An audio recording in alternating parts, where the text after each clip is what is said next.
Hello everyone, welcome to ప్రవీస్ kitchen. ఈ రోజు మనం రాగి పారిజ్ ని ఎలా చేయాలో చూద్దాం. స్వీట్ క్రేవింగ్స్ ఉన్నప్పుడు ఇలా ఏదైనా హెల్దీగా ప్రిపేర్ చేసుకొని తినొచ్చు. రాగిలో కాల్షియం ఉండడం వల్ల బోన్ స్ట్రెంత్ ని పెంచడంలో బాగా యూజ్ అవుతుందండి. ఈజీగా డైజెస్ట్ అవుతుంది, ఫిల్లింగ్ గాను ఉంటుంది. ఈ రాగి పారిజ్ ని 6 months దాటిన చిన్న పిల్లల నుంచి పెద్దవాళ్ళ వరకు ఎవరైనా హ్యాపీగా ఎంజాయ్ చేయొచ్చు.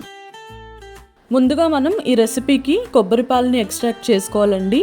ఇక్కడ నేను ఒక మీడియం సైజ్ కొబ్బరికాయని బ్రేక్ చేసి చిన్న ముక్కలుగా కట్ చేసుకొని మిక్సీ జార్లోకి ట్రాన్స్ఫర్ చేసి గ్రైండ్ చేసుకున్నాను. ఇప్పుడు ఇందులోకి 250 ml వాటర్ వేసి గ్రైండ్ చేసుకున్నాను. ఇక్కడ చూపిస్తున్నట్టు ఒక బౌల్లో స్ట్రైనర్ని పెట్టి ఒక డ్రై క్లాత్ని వేసి గ్రైండ్ చేసుకున్న కొబ్బరి పాలని వేసి పోట్లీ బ్యాగ్ లాగా చేసి ట్విస్ట్ చేసుకుంటూ కొబ్బరి పాలని ఫిల్టర్ చేసుకోవాలి.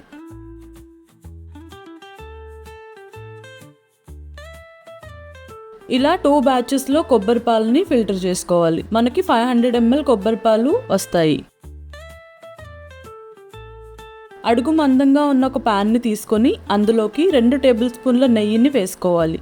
నెయ్యి కరిగిన తర్వాత 1 కప్పు రాగిపిండిని వేసి కలుపుకుంటూ ఒక 5-6 నిమిషాల వరకు నిదానంగా మీడియం ఫ్లేమ్లో వేపుకోవాలి.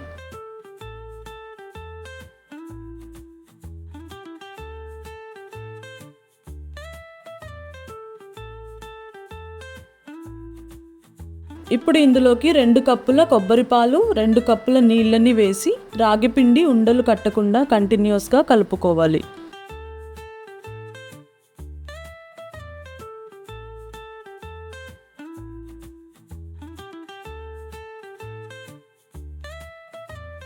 ఒక 4-5 నిమిషాల తర్వాత రాగిపిండి చిక్కబడుతుంది.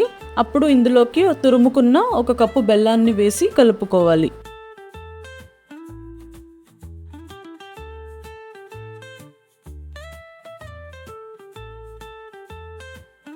బెల్లం కరిగిన తర్వాత ఇందులోకి 2 tablespoons నెయ్యి వేసి బాగా కలుపుకోవాలి. ఈ రెసిపీలో యాలకులు వేయనక్కర్లేదండి. కొబ్బరి పాలు నెయ్యి వేసాం కాబట్టి వాటికి ఉండే కమ్మటి ఫ్లేవర్ బాగా ఎన్హాన్స్ అవుతుంది.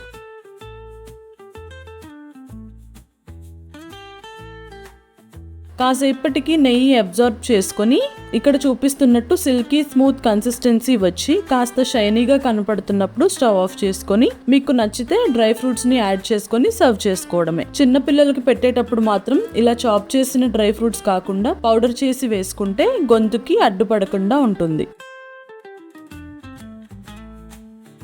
అంతేనండి, చాలా ఈజీగా హెల్దీగా రాగి పారిజ్ రెడీ.